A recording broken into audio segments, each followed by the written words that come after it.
보시겠습니다.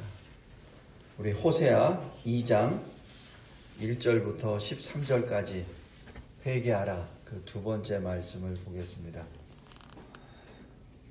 지난주에 말씀, 이 호세아 1장에 나왔던 것처럼 가장 먼저 하나님이 제사장들에게 먼저 책망하십니다. 모든 하나님의 심판은 하나님의 성소, 하나님의 집에서부터 시작합니다. 그래서 하나님의 제사장이 가장 먼저 책망을 받습니다. 그 다음에 오늘 2장 1절부터 13절까지 이스라엘 백성들을 향하여 하나님이 또한 책망을 하십니다. 그 책망에 크게 세 가지 죄를 책망합니다. 여기 설교약 이 서문에 보시기 바랍니다. 먼저 우상 숭배로 말미암아 하나님과 맺은 언약 관계를 깨뜨려 버린 죄입니다. 그것을 혼인 관계로 비유를 합니다. 그래서 혼인 관계를 깨뜨린 부정한 백성, 부정한 사람들, 이렇게 벌하십니다. 그렇게 책망하십니다. 그것이 첫 번째. 두 번째는 하나님을 대적하는 자를, 하나님의 원수를 사랑하는 자라고 부릅니다. 그래서 그 사랑하는 자를 쫓아다니는, 그래서 하나님을 떠나는 그러한 죄를 범하게 됩니다. 세 번째 죄는 하나님께서 지금 이스라엘 백성들에게 베푸시는 것들이 있어요. 땅도 있고, 그 다음에 모든 소득도 있고, 자녀들도 그렇고, 모든 것이 다 하나님의 은혜인데 그것을 마치 자기들을 속국으로 만들었던 아수르 사람들이 그렇게 했다. 아수르가 섬기는 그 신, 우상이 우리에게 그렇게 베풀어 주었다 라고 말하는, 하나님께 감사하지 않는 죄를 범합니다. 지금 그러한 죄들을 하나씩 하시면서 책망하실 때 오늘 여기 2장 1절의 말씀을 주십니다. 너의 형제에게는 암미라, 너의 자매에게는 루하마라 하라. 이 암미는 암은 히브리어 말로 백성, 군사를 말합니다. 이 미 하면은 이게 1인칭 소유격이 됩니다. 그래서 이 나의 백성이라고 말하죠. 그러니까 형제들에게는 뭐라고 하냐면은 하나님이 부르기를 나의 백성이라고 해. 지금 그 말은 여기 1장에서 여기 셋째 아들 로암미라는 것과 정반대입니다. 로암미는 내 백성이 아니야, 이렇게 하라 그랬죠. 그런데 지금 2장에서는 암미라고 말하는 내 백성이야 라고, 그래서 회복을 지금 주시는 소망의 말씀입니다. 또 여기 루하마라고 얘기하는 것은 이 둘째 딸 6절에 1장 6절에 루하마, 로는 부정사라 그랬죠. 그래서 루하마는 사랑을 받는 자. 그래서 로는 사랑을 받지 못하는 자. 그래서 1장 6절에서는 사랑을 받지 못하는 자라고 이렇게 이름을 줬는데 지금 2장 1절에서는 첫 서두로 루하마, 사랑을 받는 자, 이렇게 하라고 얘기합니다. 이게 뭐죠? 그래, 너희들이 내 백성 아니야. 너희들은 내 사랑을 받지 못한 자들이야. 그런데 궁극적으로 내가 바꿔놓을 거야. 내가 너를 내 백성, 내 사랑을 받은 자로 내가 바꿀 거야 라는 약속입니다. 지금 하나님은 우리들에게 계속 이게 책망도 주시지만은 책망 전에 소망을 주십니다. 우리도 왜 아이들에게 이게 뭘 이렇게 야단칠 때 그냥 무조건 야단부터 쳐버리면 아이들이 주눅이 들고 그리고 낙심돼 버리죠. 소망을 잃어버립니다. 그러니까 혼내줄 때 어떻게 해요? 이것은 뭐가 잘못되고 이러는데 이거는 너희들이 이렇게 하기 위해서 그런 거야 라고 먼저 얘기해 주죠. 그거 얘기 안 해주고 먼저 혼을 내버리면은 아이들이 주눅이 들고 자존감이 계속 낮아져 버립니다. 그러면 나중에 성인이 돼서도 그런 식으로 살아요. 그래서 자존감이 낮아버린 사람은 아무리 자기가 능력을 받았어도 자기 스스로 존귀함을 모르기 때문에 늘 치여다닙니다. 근데 자존감이 강한 사람은 비록 자기가 지금 현재 못 살고 좀 이렇게 빈천한 위치에 있다 하더라도 항상 자신감이 있는 거예요. 항상 자존감이 있는 겁니다. 그것이 인간의 굉장히 큰 차이점인데 오늘 하나님은 2장 1절에서 먼저 말씀합니다. 이스라엘 백성들을 책망하시기 전에 먼저 소망을 주십니다. 넌 내 백성이야. 너는 내 사랑을 받은 자야. 라고 하면서 2절부터 이제 책망으로 들어갑니다. 근데 책망으로 들어갈 때 어떻게 책망으로 들어가냐면 너희 어머니와 논쟁해봐. 너희 어머니가 누구죠? 고멜이잖아요. 그죠? 너희 어머니는 고멜은 호세아의 아내죠. 다시 얘기해서 호세아는 음행하는 자를 아내로 삼았잖아요. 다시 해서 이 얘기는 너의 어머니는 누구죠? 이스라엘 백성입니다. 이스라엘입니다. 이스라엘하고 얘기해봐. 그러면은 그 이스라엘이 얼마나 하나님을 대적했는지, 하나님과 결혼해놓고 하나님을 떠나서 음행했는지 한번 얘기해봐 라는 그 얘기입니다.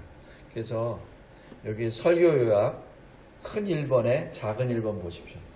하나님이 이스라엘을 버린 것이 아니라 이스라엘이 하나님을 버렸다. 그것을 깨달으란 얘기죠. 다시 얘기해서 호세아가 고멜을 버린 것이 아니라 고멜이 호세아를 버렸다는 그 사실입니다. 하나님과의 언약 관계를 깨뜨린 영적 음행, 그 우상 숭배의 죄를 지금 지적한 겁니다. 근데 이 우상 숭배의 이 죄를 하나님이 선지자를 통해서 말씀으로 계속 주십니다. 이 호세아 선지자뿐만 아니에요. 여기 지금 구약에 나와 있는 4명의 대선지자, 12명의 소선지자 이외에 수도 없이 처음 아담으로부터 이 창세기로부터 요한계시록까지 끊임없이 그 말씀을 계속 주십니다. 그리고 하나님의 섭리로 또한 이 말씀도 주십니다. 섭리란 하나님이 자기 백성에게 자기 백성이 필요한 것이 무엇인지 아시고 미리 공급해 주십니다. 미리. 그래서 섭리는 우리가 알지 못하는 그 시간과 공간 속에 하나님이 벌써 다 준비하고 계세요. 예를 들어 볼까요? 아브라함의 아들 이삭의 며느리를 구하기 위해서 아브라함이 종 엘리에셀을 하란으로 보내죠. 그리고 그때 이 종이 기도합니다.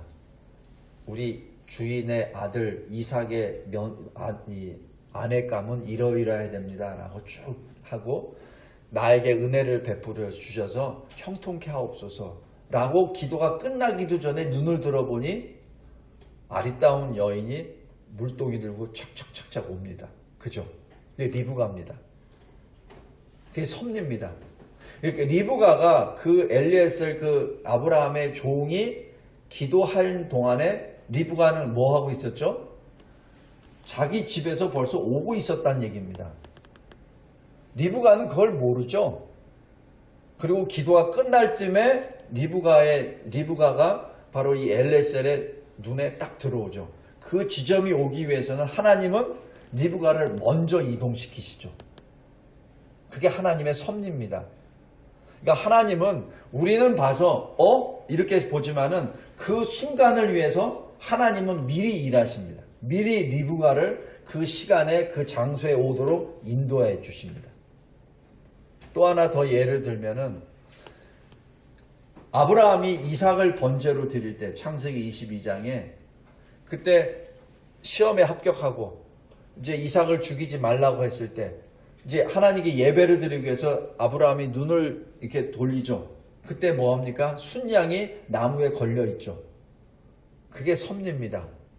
다시 얘기해서 순양이 나무에 걸리기 위해서는 아브라함이 그 산으로 올라가서 이삭을 번제로 드리려고 하는 그 모든 절차하는 동안에 순양은 어디엔가선가는 계속 다른 편에서 올라오고 있었다는 얘기를 의미합니다.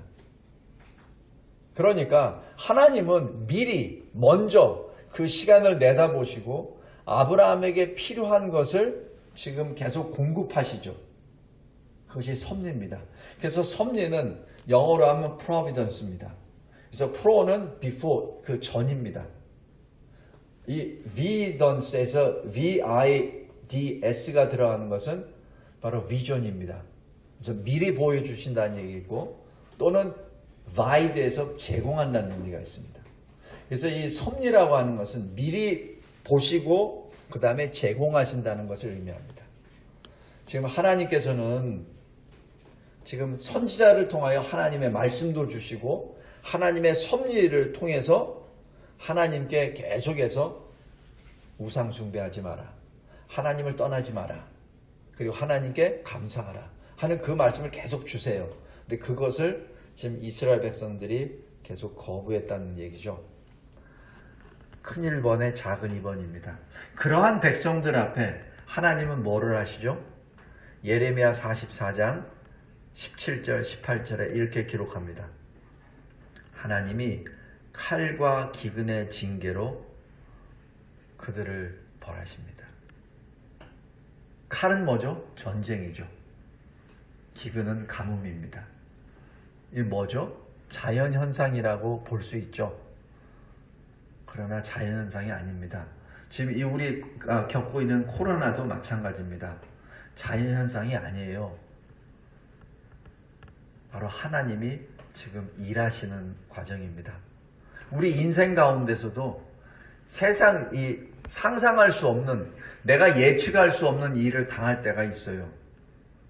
그때는 다시 한번 하나님께 엎드리는 시간입니다. 하나님이 나에게 무슨 일을 하시는지, 하나님이 나에게 무엇을 원하시는지 그것을 찾는 그 시간입니다. 하나님의 징계, 이 책망은 우리에게 낙심을 주시기 위한 것이 아닙니다. 우리에게 생명에 이르는 회개의 길로 인도하시기 위함입니다. 다시 얘기해서 한마디로 우상을 버려라는 명령입니다. 성도 여러분, 회개란 우리가 하는 것이죠. 하나님께 돌아가는 것인데 그 회개란 하나님의 명령입니다. 우리에게 선택 사양으로 옵션으로 주신 것이 아니라 우리에게 주신 명령입니다. 무슨 명령? 살아나라, 살아나라 라는 명령입니다. 웨스트민스터 신앙고백서 15장에 이렇게 기록합니다. 회개는 자기의 죄가 위험하고 더럽고 추악하며 하나님의 거룩하신 성품과 공의의 율법에 반대되는 것을 보고 그리스도 안에서 베푸시는 하나님의 긍휼을 이해하므로 자기의 죄를 슬퍼하고 미워하여 죄에서 떠나 은혜와 긍휼의 하나님께 향하고 하나님의 계명을 지킴으로 하나님과 동행하는 것입니다. 제가 요거는 영문을 제가 이해하기 쉽게 번역한 거기 때문에 지금 한글로 번역된 거하고는 조금 차이가 있습니다. 근데 이 회개란 내가 죄에 묶여 있다가 내가 하나님께로 향한다는 것이요. 향한다는 것은 그냥 몸만 트는 것이 아니라 하나님이 주신 말씀에 내가 새롭게 복종하여 하나님과 함께 동행하는 것이죠. 1번의 작은 3번입니다. 대신에 회개하지 아니하면 어떻게 되죠? 주님이 그의 칼을 가시며 그의 활을 이미 당기어 예비하셨도다. 시편 7편 12절입니다. 성도 여러분, 여기 3절 4절 잘 보십시오. 3절 4절 보면은 나던 날과 같이 마른 땅같이 이런 표현이 무엇을 말하죠? 내가 더 이상 너희를 회개하지 않으면 긍휼하게 여기지 아니하겠다라는 그 말씀입니다. 출애굽 당시에 너희들 애굽의 노예였지 그 노예처럼 만들 거야. 마른 땅이 되면 어떻게 되지? 아무것도 소산이 없어. 그래서 목말라 죽게 될 거야. 그렇게 될 거야. 그 얘기는 뭐죠? 회개해서 생명을 얻으라는 말입니다.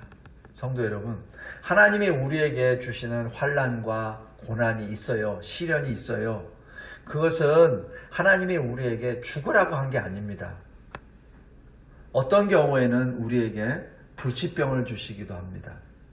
어떤 경우에는 우리에게 재난에 완전히 폭탄 맞아서 그냥 완전히 파산을 만들어 버릴 때도 있습니다.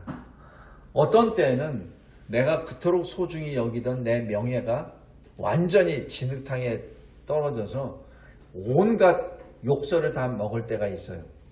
어떤 때는 내가 그렇게 사랑하던 내 자식들이 나에게 돌을 던질 때도 있습니다. 어떤 때는 내가 사랑해서 한 몸을 이루었던 내 배우자가 나를 공격할 때도 있어요. 어떤 때는 내가 그토록 사랑하고 가르쳤던 내 제자가 내 등에 칼을 꼽을 때가 있습니다. 성도 여러분, 여러 가지 일이 있어요. 우리 인생 가운데. 그런데 그 인생 가운데 늘 그러한 시련에 처했을 때 하나님께 먼저 다가가야 됩니다. 하나님, 내가 어떻게 해야 됩니까? 내가 무엇 때문에 이런 일을 당합니까? 라고 하나님께 엎드릴 때 하나님이 다시 지혜를 주십니다. 오전 서기에서도 말씀드렸지만 그러나 내 뜻대로 내 때에 답을 얻게 해달라고는 하지 마십시오. 그것은 하나님의 때가 있습니다. 하나님의 때는 나에게 가장 유익한 때입니다. 다음 크게 두 번째입니다. 6절에서 13절입니다. 하나님은 자기 백성에게 징계를 주십니다. 징계를 통하여 회개와 구원의 길로 인도하심으로 하나님이 영광을 나타내십니다. 그러나 하나님의 백성이 아닌 자들에게, 원수들에게는 심판으로 하나님의 영광을 나타내십니다. 성도 여러분, 그래서 하나님의 영광은 꼭 뭐가 잘 될 때만 영광이 나타나는 것이 아닙니다. 심판을 통해서도 영광을 나타냅니다. 요한계시록 1장부터 22장까지 쭉 면면이 흐르는 게 심판을 통해서 하나님의 영광이 나타나고 구원을 통하여 하나님의 영광을 나타내시죠. 똑같습니다. 이 시대도 마찬가지입니다. 우리는 이렇게 교회에 모여 예배를 드림으로 하나님의 영광을 받으시죠. 그러나 구원받지 않는 자들은 그리스도 밖에서 하나님께 예배드리지를 못하고 심판 아래 처하면서 하나님의 영광을 나타냅니다. 똑같은 시간과 공간 속에 똑같은 이 2021년 6월 6일 똑같은 이 지구상에서 심판과 구원의 역사는 그대로 일어납니다. 궁극적인 그 역사는 예수 재림 때 되지만 그러나 지금도 똑같습니다. 지금도 똑같습니다. 왜냐하면 여기에서 이 시점에 6월 6일 이 시점에 구원받은 자가 바로 예수 재림 때 구원에 받은 자로 서 있기 때문에 그렇고, 이때 구원받지 못한 자는 그때에도 마찬가지 구원을 못 받습니다. 왜? 그때는 언젠지 우리가 모르거든요. 그래서 항상 우리는 지금이 바로 그때라 생각하고 살아야 됩니다. 그것이 하나님의 통치 아래 사는 하나님의 백성의 삶의 방식입니다.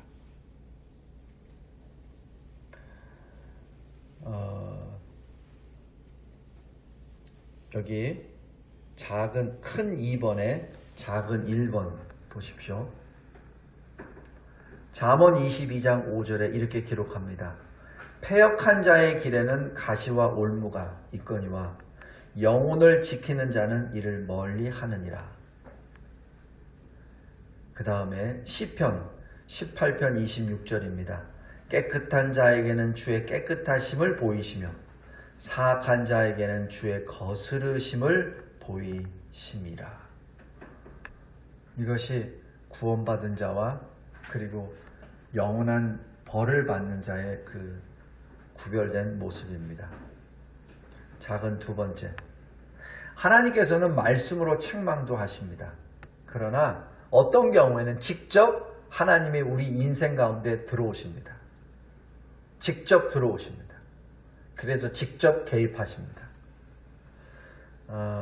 여기 민수기 22장 한번 보십시오. 민수기 22장.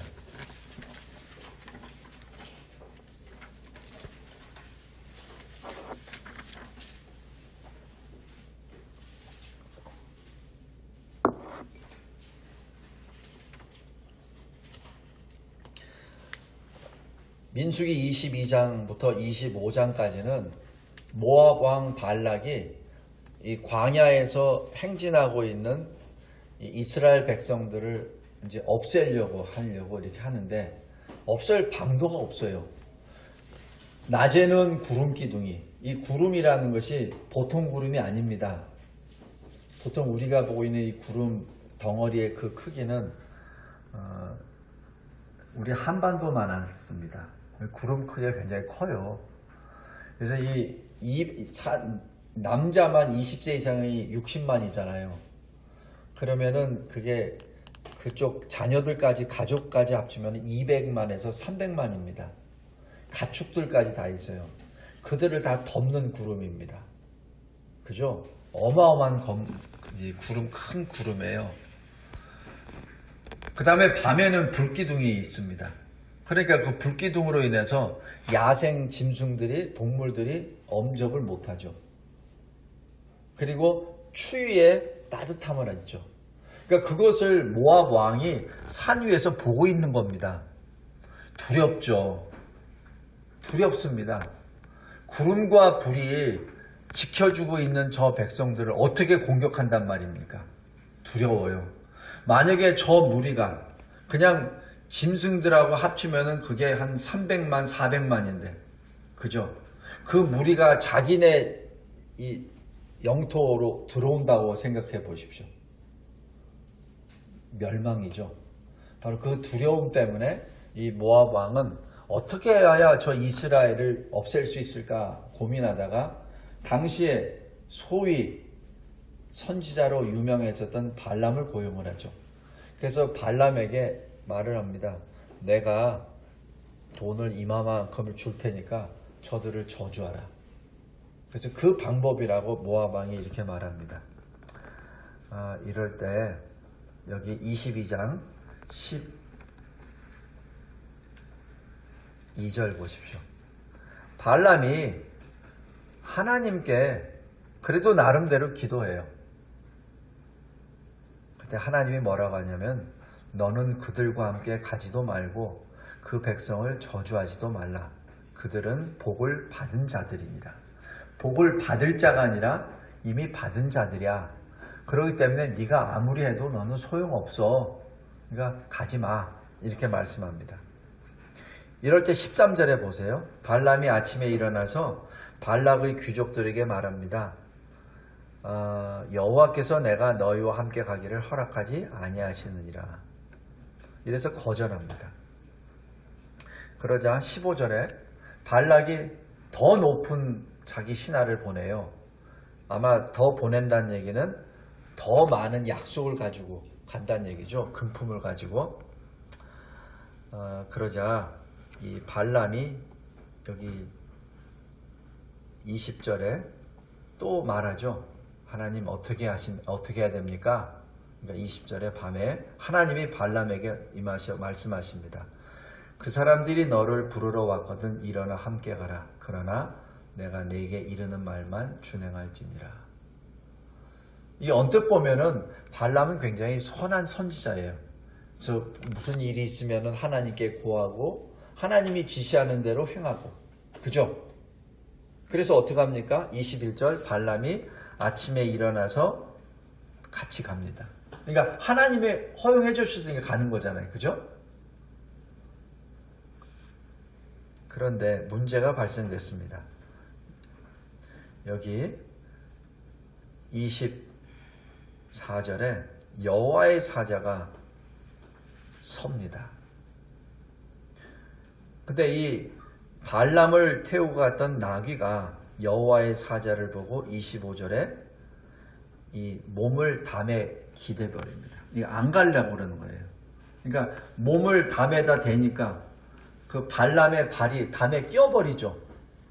그러니까 발람이 책찍질하면서 계속 뭐 하죠. 그런데 이 나귀가 27절에 여호와의 사자를 보고 발람 밑에 엎드려 버립니다. 엎드려 버리니까 노새가 엎드려 버리니까 발람은 땅에 떨어지겠죠. 그러니까 발람이 화가 나서 지팡이로 막 나귀를 때리죠. 그러자 28절에 나귀가 발람에게 말을 해요. 내가 당신에게 무엇을 했길래 나를 이같이 3번이나 때립니까? 이 나귀가 발람에게 그러면서 이 30절에 나귀가 발람에게 나는 당신이 오늘까지 당신의 일생 동안 탄 나귀가 아니요 내가 언제 당신에게 이같이 하는 버릇이 있었더냐 이렇게 말을 하면서 발람을 오히려 책망합니다. 이때 하나님이 발람의 눈을 열어주시죠. 그리고 이 여호와의 사자가 자기를 죽이려고 했던 사실을 깨닫게 됩니다. 자, 여기 잘 보세요. 저도 이 본문을 처음에 읽었을 때는 발람은 하나님께 기도하던 사람이고 하나님의 명에 따라서 이렇게 했는데 왜 발람을 죽이려고 하셨지? 그죠? 근데 잘 들으십시오. 진짜 잘 들으십시오. 진짜 잘 들으십시오. 하나님이 어떤 때는 나는 이거 좀 안 하고 싶은데 하나님이 나한테 사인을 주신 게 있어요. 근데 하나님한테 계속 협상을 합니다. 저 싫은데요. 그럼 어떤 때는 그게 허용되는 것처럼 보여요. 근데 하나님은 처음부터 끝까지 똑같으세요. 하나님의 마음이 바뀌시는 거 아니에요. 하나님은 김진성을 목사로 부르셨으면은 내가 어떻게 반응하든지 목사로 만드세요. 저도 목사 되기 싫었어요. 그래서 10년 동안 버텼습니다. 근데 하나님은 10년 후에 다시 물으세요.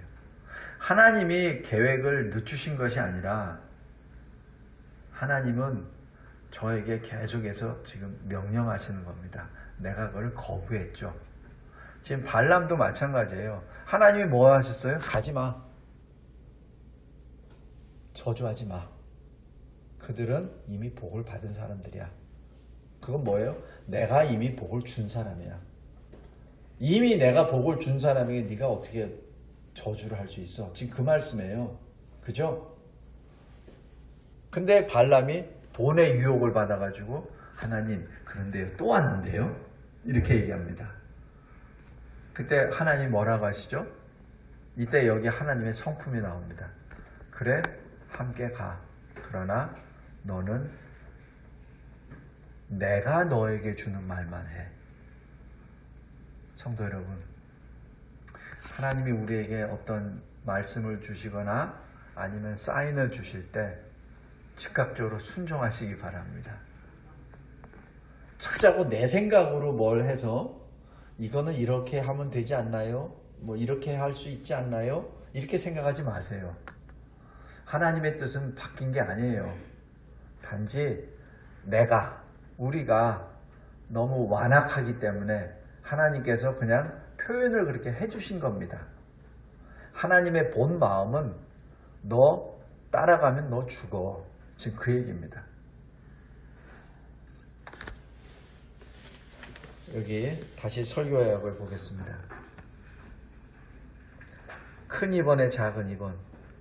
말씀으로 책망하시고 때에 따라서는 직접 개입하시어 막기도 하십니다. 만약에 하나님께서 막으시면 스톱하십시오. 스톱하십시오. 하나님이 가라고 하시면은 싫더라도 가십시오. 싫더라도 가십시오.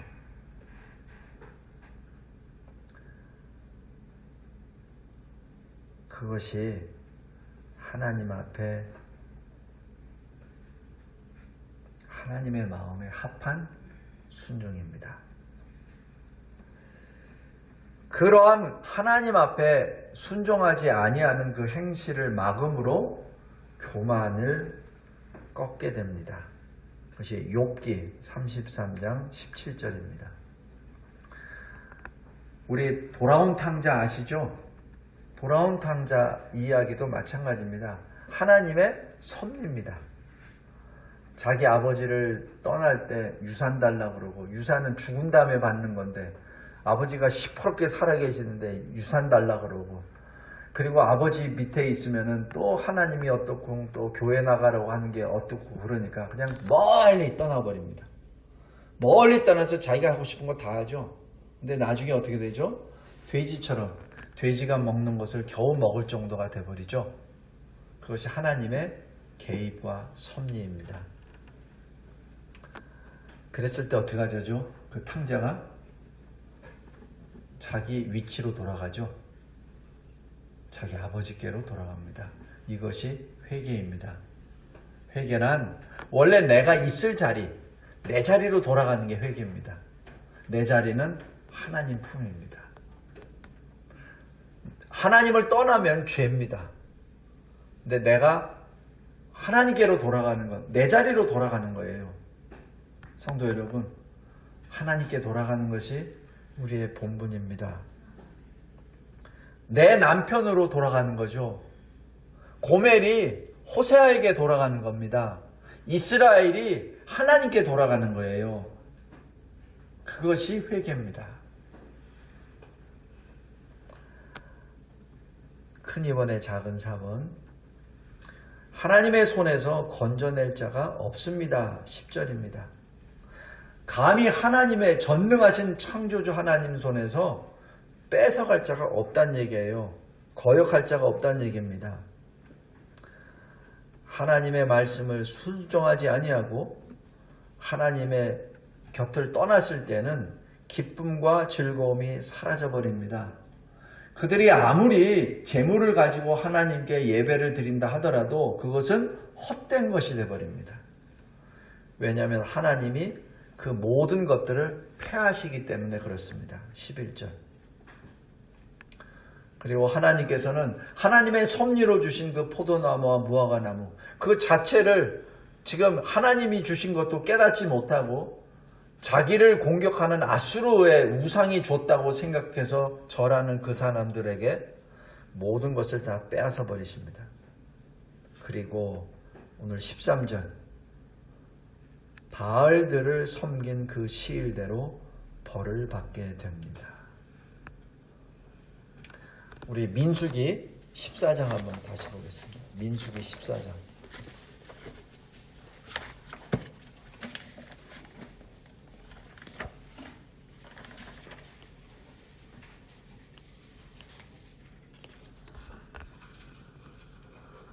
민수기 14장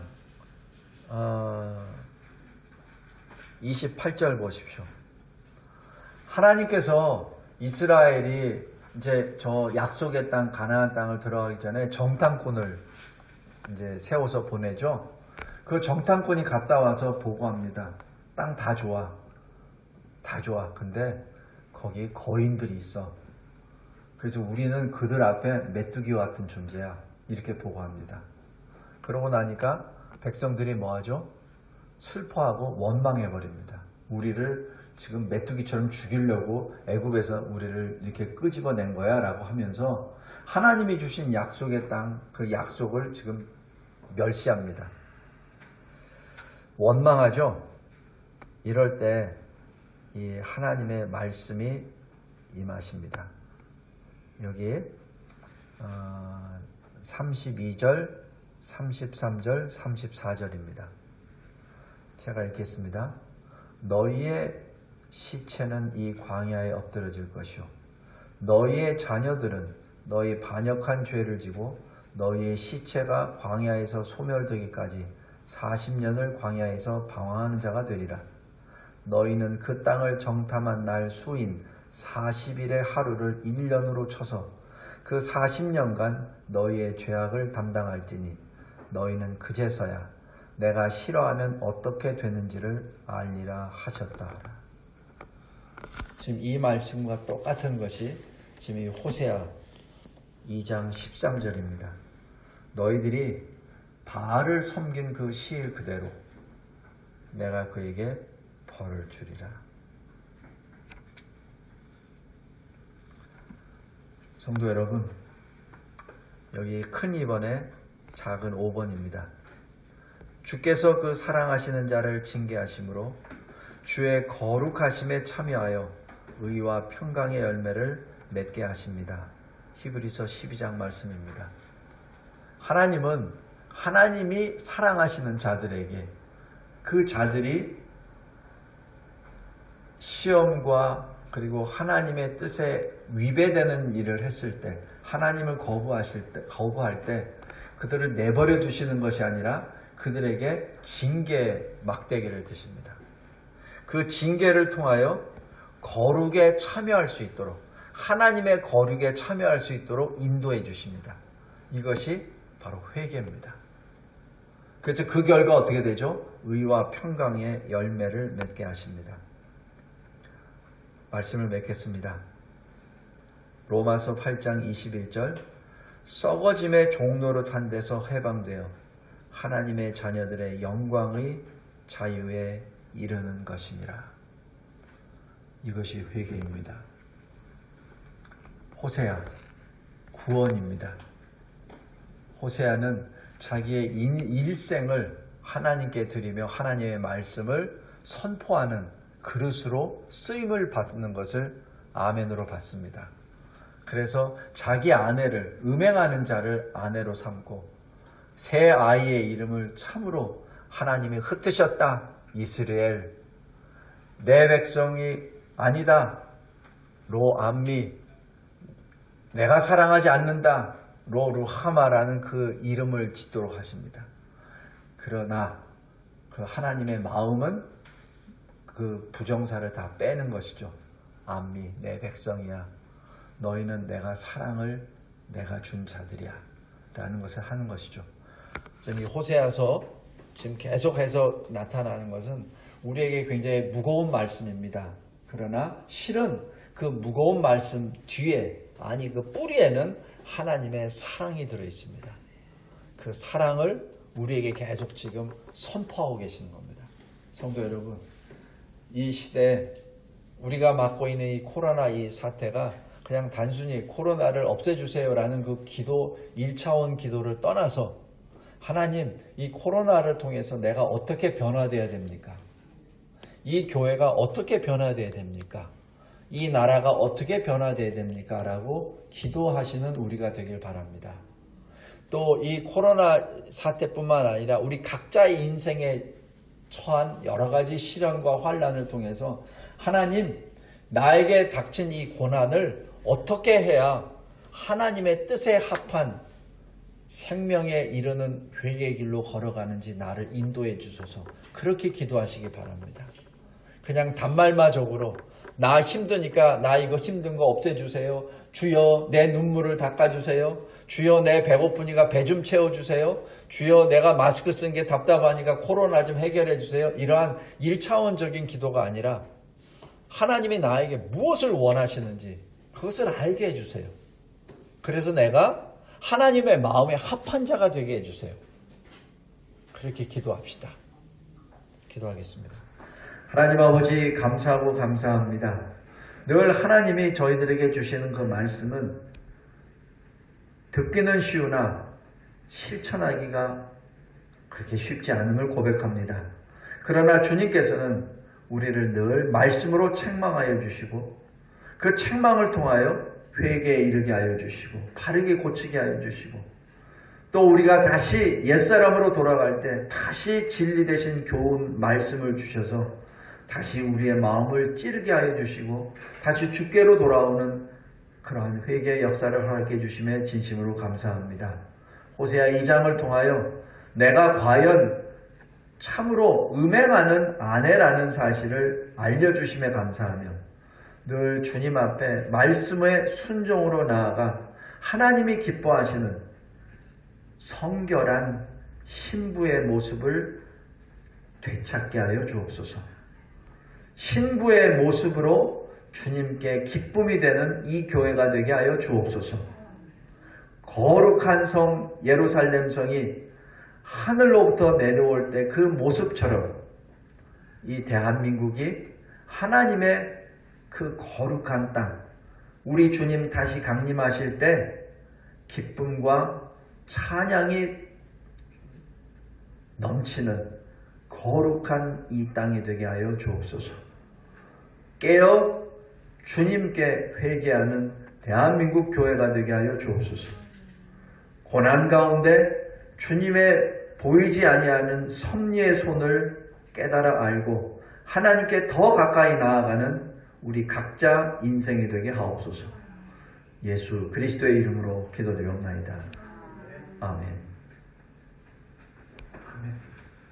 우리 김현영 학생 나와서 헌금 기도해 주시겠습니다.